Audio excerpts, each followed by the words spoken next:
Hi, welcome to Well-Behaved Women. Hello. I'm Lauren Schill, and I am joined by my co-host, Carrie Phillips. That's me. Hello, everyone. Hello. Welcome to our third and final episode, kind of surrounding Pride, capping that off, and our last one that's going to be centered around Stonewall, at least for a while. Yeah. Cool. So, should we just dive in? Sure. So, on this year in history, nuclear testing at the Nevada test site begins. The New Zealand waterfront dispute happened. It lasted 151 days and involved up to 20,000 workers in the nation when they went on strike with the waterfront workers to combat poor working conditions and financial hardships. We love a strike. Oh, yeah, we do. It's fantastic. The 22nd Amendment in the United States Constitution is ratified, which limits the service of presidents to 2 4-year terms. Thank fuck. Yeah. Wow. I know I learned in history that it wasn't part of like the founding of the country, but I also always forget that it's that late Yeah. in our history. Right. It is ridiculously late in history. And I think it was, what was it, like an Eisenhower or Roosevelt that was... FDR, I think, did 3 terms. Yeah. And, I mean, he was great for the country, what they needed. Yeah, great. Not mad at him, but very interesting that it came along so late in our country's history, and I always forget about it. Right. Because it was just like tradition for so long. Yeah, it wasn't actually fact. It was just like, whatever. That's what we've always done. Yeah. That's what George did. Exactly. We'll respect what the process that George went through and go through it ourselves. Yeah. Interesting. Yep. All right. So now it's law. Thank goodness. The Farouk of Egypt just declares himself king of Sudan, which he has no ability or authority to do. Sure. Decided he was king of Sudan. I'm Queen of Lake City. It's fine. Sounds good. And Ray Rivera was born. Nice. Ray's father, Jose, abandoned the child and partner soon after Ray's birth. He was Puerto Rican. Ray's mother, a Venezuelan woman, didn't fare well with her next partner. Ray's stepfather threatened to kill both the mother and the toddler. But he didn't get the chance because Ray's mother committed suicide when he was only 3 years old. Oof. Yeah. So he went to live with his grandmother, but that really wasn't any better. You see, at a very young age, Rivera loved wearing makeup. And what happens when little boys wear makeup in front of Venezuelan grandmothers who hate their existence? Yeah, especially in the 50s, I think. Yep. Poor baby. Yeah. So there were beatings. The effeminate behavior, coupled with a 4th grade boy wearing makeup and shaving their eyebrows, was a recipe for disaster. And since the beatings continued, Ray made a choice. By the age of 11, he was homeless, being trafficked in sex work. Holy moly. Yeah. That's early. That was a very young age. The drag queens of the area took notice of this little cross-dressing, effeminate boy and took him in as best they could. As much as you can take in a homeless child when you yourself are homeless. Okay. The ladies loved little Rivera and gave her the name we all know and love, Sylvia. They threw her a party for the occasion, and about 50 people showed up to celebrate. That's so sweet. When people mishear my name on the phone, sometimes it is Sylvia that they hear. That's not really into this story, but it always, I have like a slight like, oh, Sylvia. We love personal little anecdotes. That's me in another universe. This period of time in Sylvia's life was bleak. She did what she had to do in order to survive the slums of 42nd Street. But if there was a beacon of light for the little kid, it came in the form of Marsha P. Johnson. Sylvia said that Marsha was like the mother to her, and from their meeting in 1963 until Marsha's death in 92, the two were best of friends. She would have been so young. I know. She was in her young teens by that point. Yeah. Yeah. Wow. Her solace found in the gay community got started young. She was only one of tons of gender nonconforming youths left out on the street, struggling to survive. Together, they kept each other safe, but it was never completely safe. One of the common unspoken parts about being a survival sex worker, especially one so young and in such a large city, is the rampant drug use. Sylvia was an addict and an alcoholic. Wow. Yeah. When she was 17, she and some of her drag queen friends attended a party in Midtown by Bryant Park. She had some cocktails, took some heroin, and wandered off to sleep on a bench. She was awoken by Marcia on said park bench with news. There's a riot happening downtown on Christopher Street. So she jumped up and off they went, arriving after the inn had been set on fire. Wow. As the police advanced toward the crowd, beating and shoving people out, instead of dispersing, they tossed from one side of the line and formed another one right behind the police. It was like a fucked up game of Red Rover, but the middle guys are beating you senseless. Yeah. Did you come up with that? I did.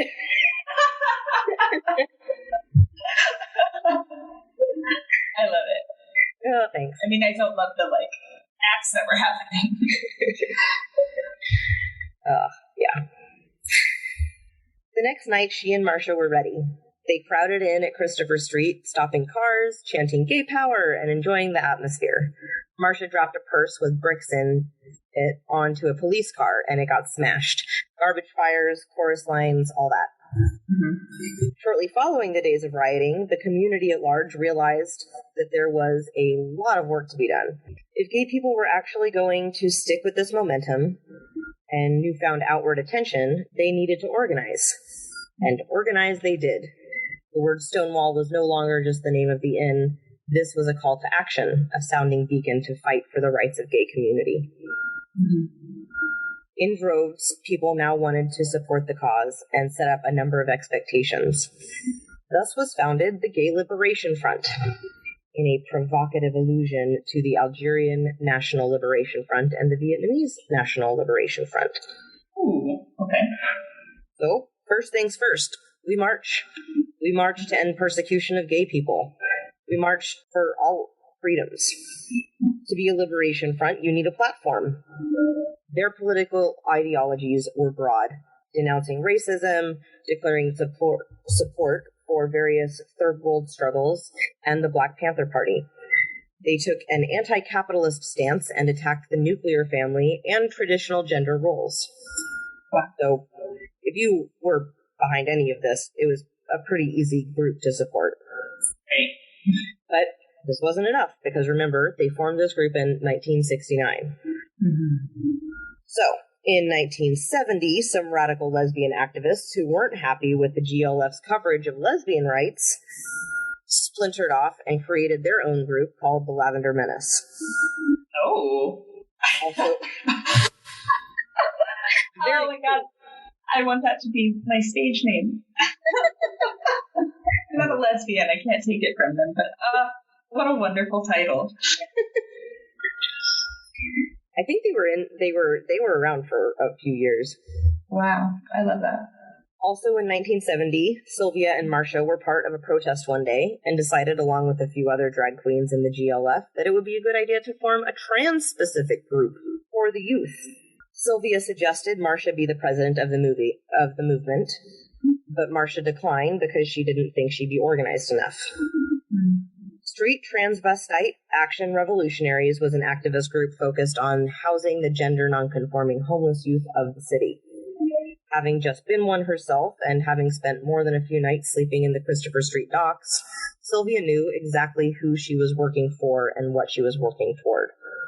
We talked about Star a little bit in the Marcia episode, right? Yep. Okay. Yeah, because with the house for a little while. Okay, yes, that's right. Quote, the members of Star wrote a manifesto in 1970 outlining the group's political ideology and demands, in which they identify themselves as a revolutionary army opposed to the system. The manifesto condemns homophobia, racism, targeted incarceration, police harassment, and the predatory behavior of men in prison against the gender nonconforming and gay prisoners who write to Star.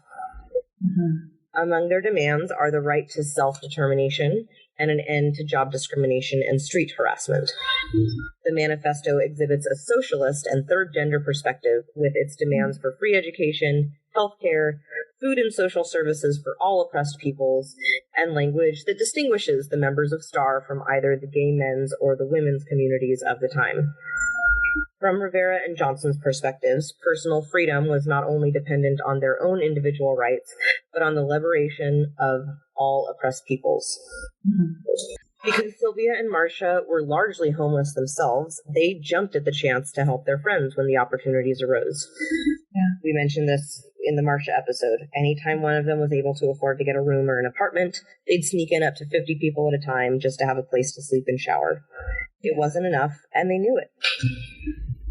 So they saved and scrimped and bought themselves this shitty little 4-bedroom flat.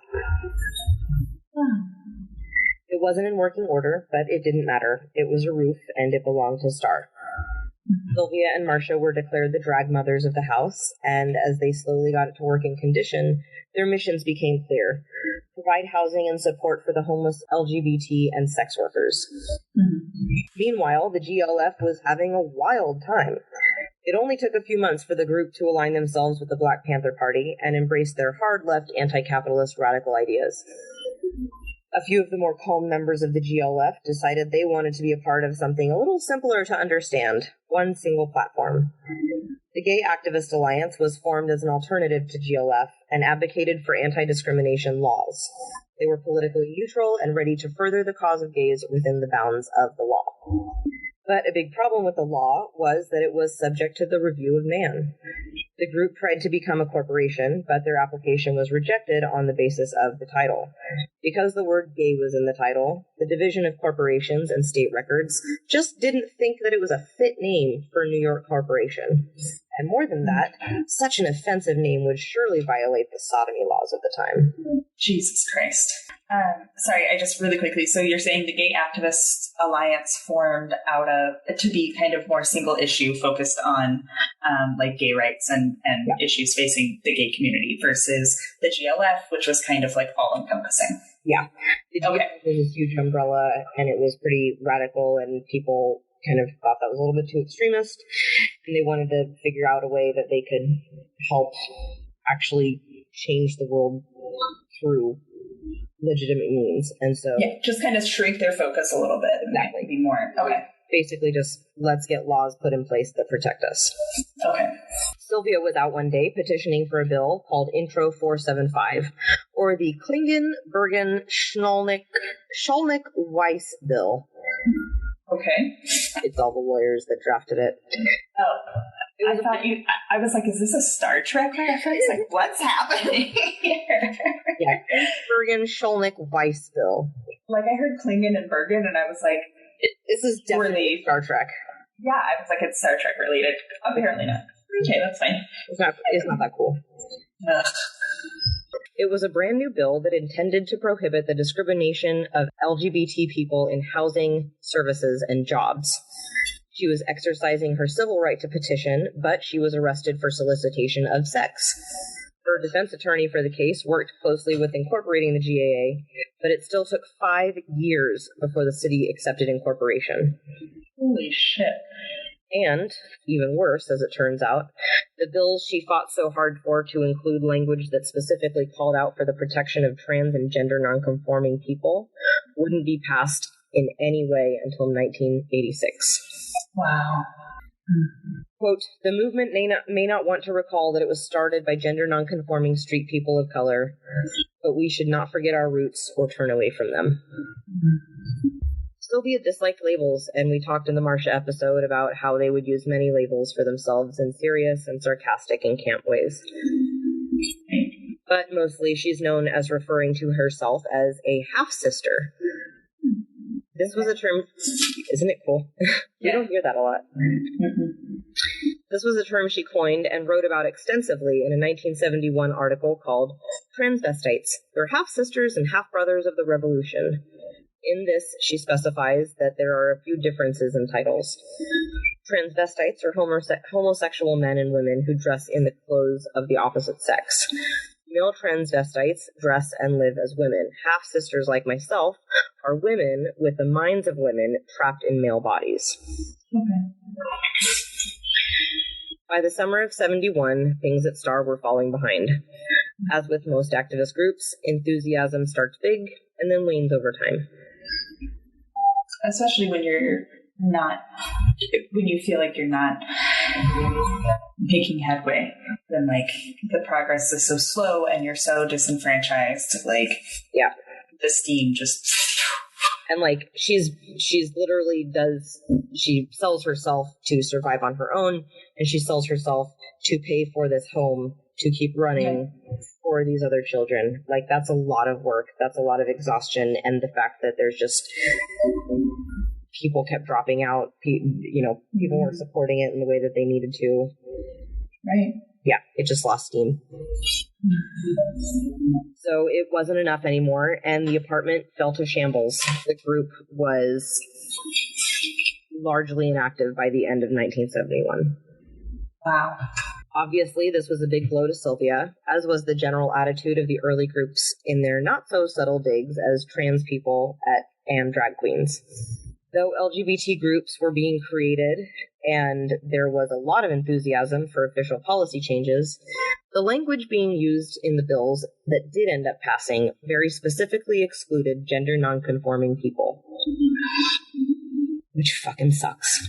Yeah, I feel I've definitely heard that before in the past, though, in my research about LGBTQ issues, where even when laws were passed, it was like the easiest thing in the world to try to get a law through was to like throw anybody like trans people under a bus, gender nonconforming people under a bus. Like, fine, if we can get gay and lesbians taken care of, we'll just write this section of people off and maybe come back to them later. Yeah. And I hear about that so often. It seems really like a repetitive issue. It is. These are the same people that helped create the movement. They helped fight side by side with gays and lesbians in order to even have the public eye and to be able to have the room to draft such legislations. And now they're being left in the dust. Right. This was a big issue in a lot of groups. And like we talked about in the Marsha episode, cross-dressers and drag queens and trans folk were seen as mentally unwell. They were the extremes in the margins. And if legislation was actually to pass, these were the ones normal folks were still most afraid of. Right. That's why the only gay and only lesbian language fit was able to be passed, because they weren't the extremes. They just only liked people of the same sex. But they definitely identified themselves as a proper gender. Right. It's like in terms of like statistics, it's like, okay, one standard deviation away is fine, but two, absolutely not. No. Yeah, absolutely not. Yeah. Oh. These were the ones that normal folks were still afraid of. Mm-hmm. The bills would not get far if they included all LGBT, so the language was changed, and they got it farther by limiting it to cisgender terminology. Yeah. By the Pride Parade of 1973, the Queens had been designated to march at the back of the parade. Mm-hmm. During activism speeches, they were told to keep off the stage. Fuck. Sylvia and Marsha Johnson had specifically been banned because they were made other gay activists look bad. Jesus. Instead of listening to the lesbians in charge of planning the thing, these queens marched out in front of the whole fucking parade. And it was time for speeches. Sylvia had some things to say. So she marched up to the stage and demanded her time. I love it. In a video that I would suggest everyone try to go find on YouTube, the lesbians and gays are already on the stage, like at this speech, at this event, and are showing visible signs of discomfort and initially flat out refuse the request. They're like, no, fuck you. Wow. But eventually they took a crowd vote, and the overwhelming cheer said, okay, Sylvia is granted just a few minutes. That's let her speak, right? She said this. Y'all better quiet down! What the fuck?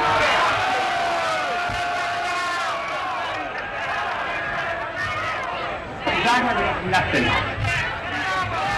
I've been trying to get up here all day for your gay brothers and your gay sisters in jail. They're to write me every motherfucking week and ask for your help. Yeah. And you all don't do a goddamn thing for them. Have you ever been beaten up and raped in jail? Now think about it. They've been beaten up and raped after they haven't spent much of their money in jail to get their cell phones and try to get their sex change. The women have tried to fight for their sex changes or to become women of the women's liberation. And they write STAR, not the women's group. They do not write women. They do not write men. They write STAR because we're trying to do something for them. I have been to jail. I have been raped and beaten many times by men, heterosexual men that do not belong in the homosexual shelter.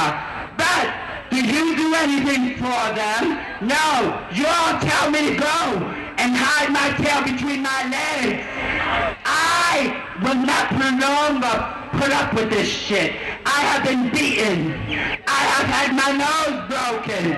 I have been thrown in jail. I have lost my job. I have lost my apartment for gay liberation. And you all treat me this way? What the fuck's wrong with you all? Think about that. I do not believe in a revolution, but you all do.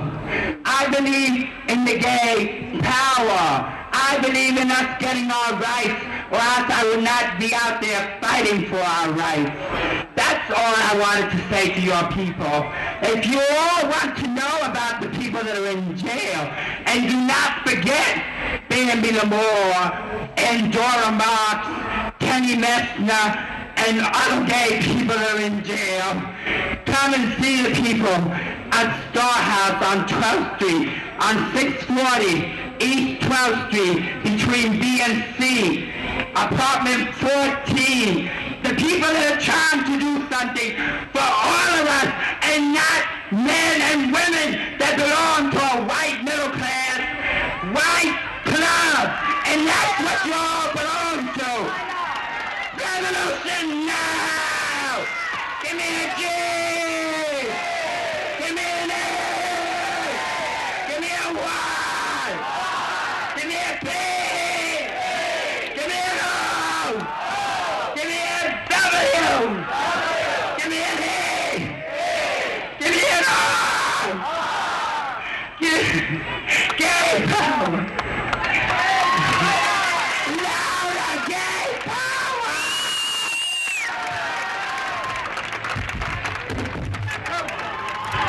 I love that. I'm tired of this shit. I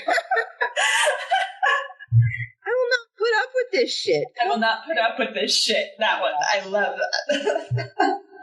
At another point, there's another record of her having said at some point, "You go to bars because of what drag queens did for you, and these bitches tell us to quit being ourselves." I love it. Yeah. Someone named LaFontaine Stokes said around this time about the same event, "I think Sylvia felt very dramatically the simultaneous rejection and embrace from this complex and contradictory community." Which is, I think, the biggest point to take away here, is that it started as this effort to get all the people that didn't fit in and help them fit in. Right. But then once they got into that community, it was more of the same. It's like that turtles all the way down. You know, you're just, okay, well, now you're in this one group that's LGBTQ friendly, and like, we're going to support everyone. But then there's like the popular groups within that. And this is actually what we're supporting. And all of you guys don't fit into this actual vision. So you go over here. And now all of these people are excluding even more and more and more. Yeah, it's wild. There's the infighting that I'm queer, so nobody can fight me on that. I mean, you can fight, we can have disagreements about it, but don't come for me for talking about a community that I'm not a part of, because I'm part of it. anyways, the infighting in the LGBTQIA community is bananas. Isn't like, it? There's lesbians. Like a soap opera. That's literally what I got from all of this research. And I actually told Gary, I was like, my brain broke and I need to take a break from, I was in the middle of writing all of that drama and I just couldn't. I had to take a break because it's too much. Yeah, it's very difficult. Like, I could write an essay about gay white men, but I will digress because I feel like everybody has that. But like, I think one of the biggest things I've been seeing, because I spend a lot of time in like women loving women circles and like queer women circles and stuff like that, is that like lesbians are very, very, very distrustful of trans women.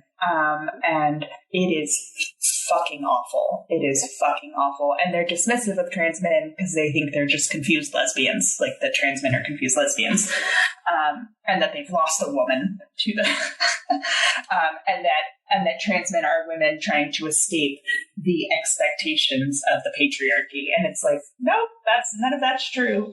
So I have also several lesbians in my life that I love, but it is very disheartening to see that in the 60s and 70s, the lesbian community that they are just as toxic now to the trans community as they were then. There we go. It didn't get any better. Yeah, it's... Ooh. As much as, they helped the feminist movement to try kind of move forward and to actually bring those issues into view, no, it has still, it never got less toxic. Yeah, no, we just left trans people in the dust and tried to make them as quiet as possible for as long as possible. Mm-hmm. It is super upsetting.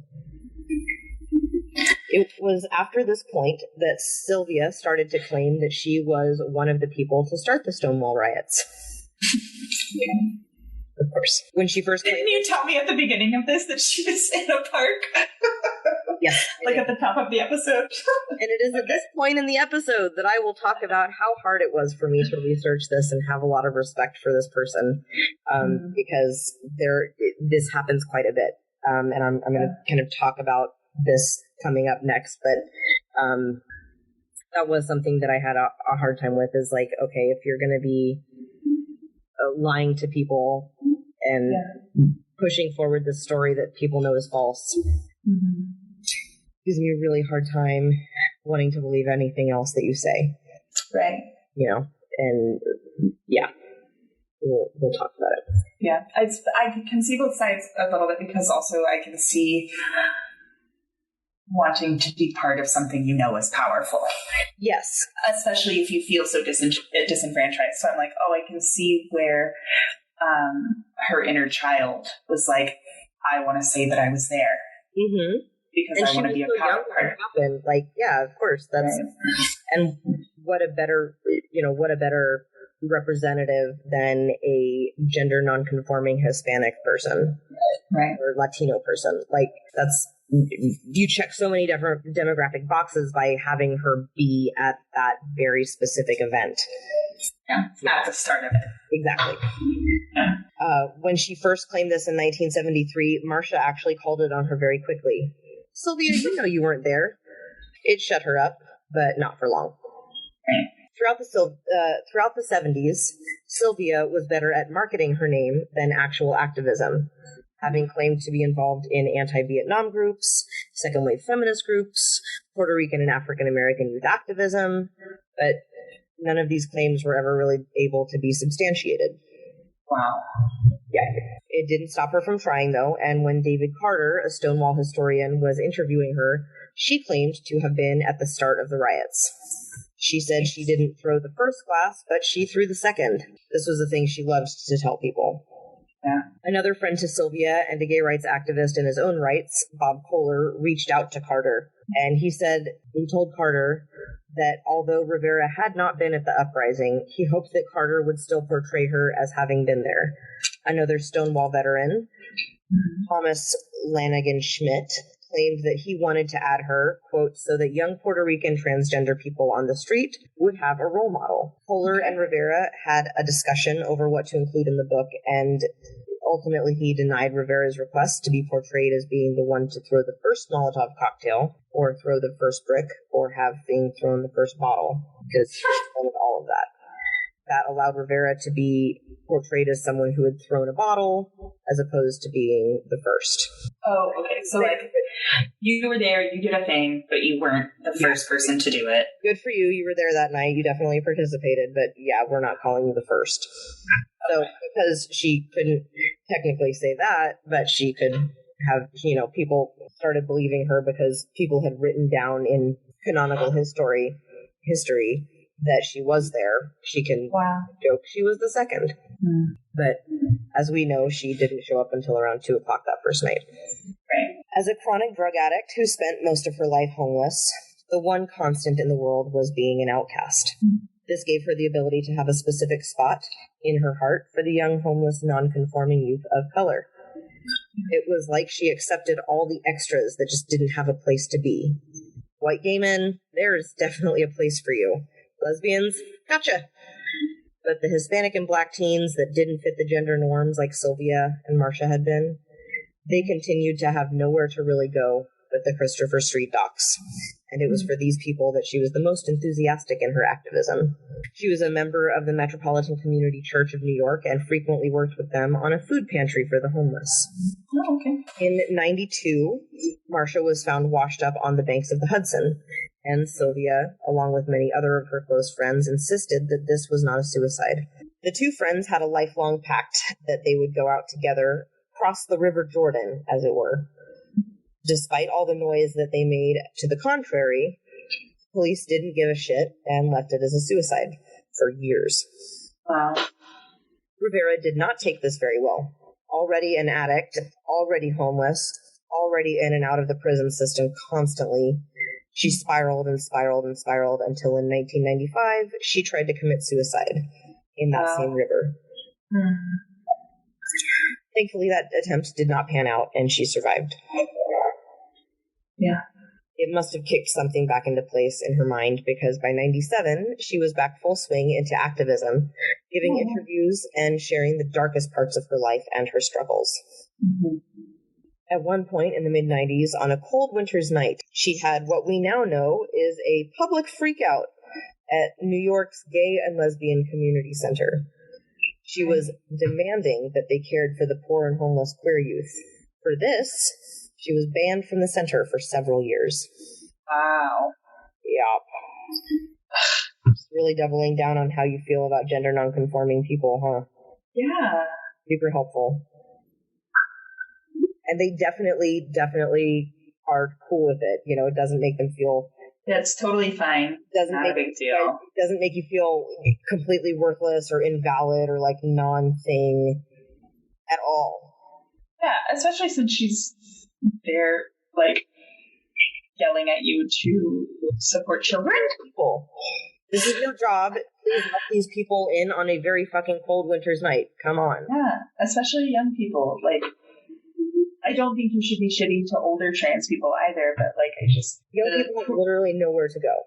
Yeah, the cruelty that some people carry in their hearts for like young people that are non-conforming is bananas to me.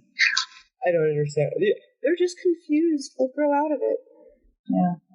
No, you're suppressing your own sexuality, and you kind of regret the fact that you didn't explore that more. Just my opinion. Sorry, I am looking at her page, and this quote is incredible. So this is a short time before her death. Rivera, this is also around whatever. A short time before her death, somebody reports that she said, "One of our main goals now is to destroy the Human Rights Campaign because I'm tired of sitting on the back of the bumper. It's not even the back of the bus anymore. It's the back of the bumper. The bitch on wheels is back." I love it. Yes. Bitch on wheels. Yeah. Rivera was angered by her perception that the significance of drag queens and drag culture was being minimized by the ostensibly assimilationist gay rights agenda, particularly by new would-be gay leaders who were focusing on military service, like Don't Ask, Don't Tell, and marriage equality. Rivera's conflicts with these newer LGBTQ groups were emblematic of the mainstream LGBT movement's strained relationship to the radical politics of many earlier gay liberation activists. Mm-hmm. That's a whole other generation of fucked up relations. Like, yeah, you've got all these splinter groups from the early days, and then as they're, as the movement's growing and evolving, and you're actually able to pass things, like the goals of these groups change, and things become obsolete, and you don't need, these aren't needed anymore, so you grow into new ones and new ones and new ones, and they're all, this turned into that and that turned into that. And... Right. Well, then it's like the gay leaders move into this Don't Ask, Don't Tell and marriage equality, and it's like trans people are still there, can't get jobs. Like they are still at the point prior to that, and the gay and lesbians left them in the dust again. And so it's just like, I can't focus on Don't Ask, Don't Tell. I still can't get a job. Like, I don't give a fuck if you can get married. I can't work. Yeah, exactly. So that's like, I can see, I understand her anger on that. Like, your issues are not important right now. There is an entire demographic of people that you have completely ignored and ostracized and excluded on purpose, because you think that we are the... As soon as we got loud enough for people to pay attention, you took over and recentered the entire And we're more than happy to refocus the group in a way that completely washed out our presence at all.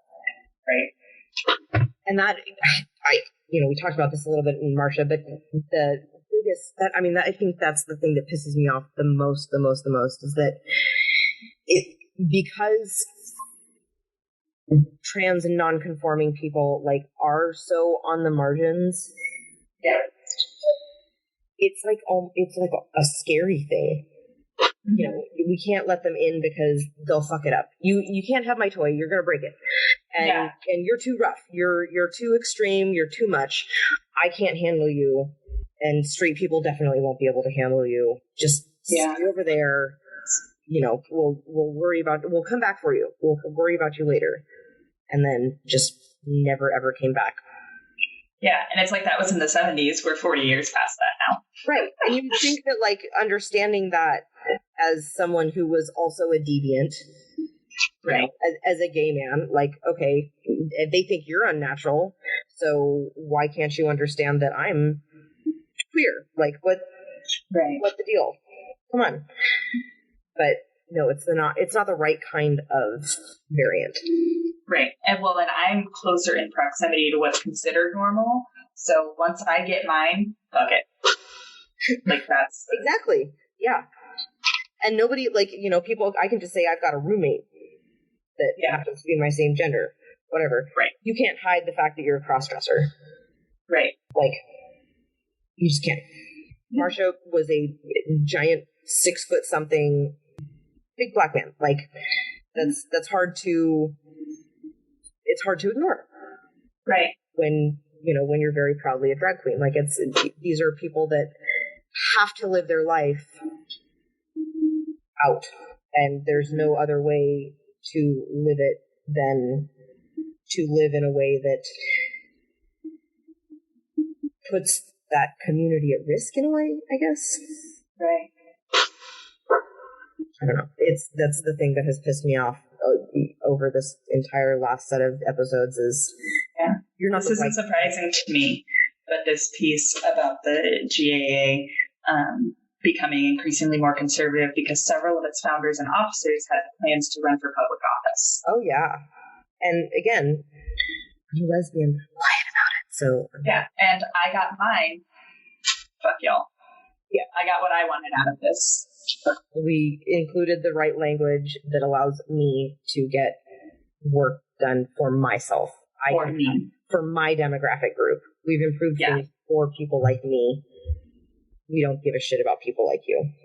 Right. Yeah. Okay. So fun. After Rivera's death, Michael Bronski recalled her anger when she left and felt that she was being marginalized within that community. Mm-hmm. In 2001, she had had enough of groups like the Human Rights Campaign and the Empire State Pride Agenda. These groups didn't represent or support the nonconforming of the community, so she decided that it was time to resurrect Star. Okay. Because of the legacy of its original purpose, other groups were able to start creating homes and advocacy groups that focused on the homeless queer youth of the area and helping them with employment, housing, financial aid, and access to medical care. So even though Star didn't live on, a lot of groups modeled that idea into their own homes. Yeah. All the years of abuse and instability in her life finally caught up with her body, and she developed liver cancer. Mm-hmm. On her deathbed, she called in leaders of the Empire State Pride Agenda to negotiate transgender inclusion in its organization and political agenda. Wow. Her last fucking efforts were to work for the equality of transgender people.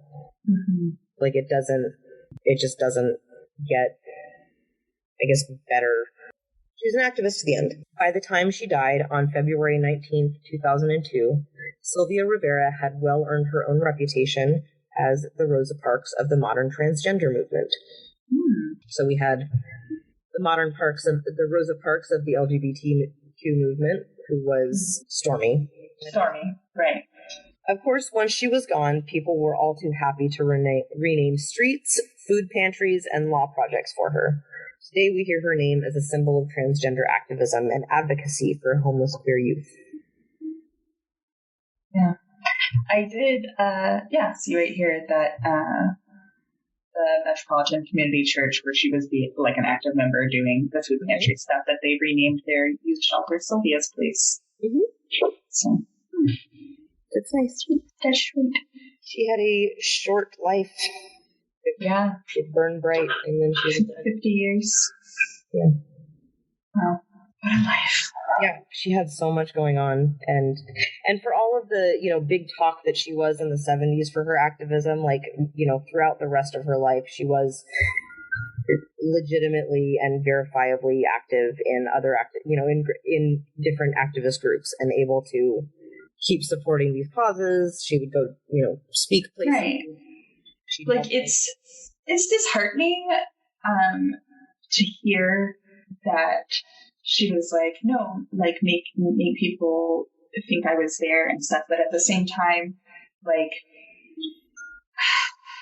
and I feel like there are people now who are like, I want to be a part of this, and then do nothing afterwards. It's only performative, and people that showed up to the BLM protest just to get a photo and then go back home. Yeah. People who took pictures at Chop and Chat, Chop Chavs, as though it was a day trip. Yeah. And so, it wasn't just performance. She had a lot of substance behind her, and I'm looking at pictures of her now. I love her strong nose. Oh God, I know. Her hair is what gets me. It was the big curls forever. Mm-hmm. She was gorgeous too. She was this long, lanky woman. Everyone go and look up pictures of her, because she is.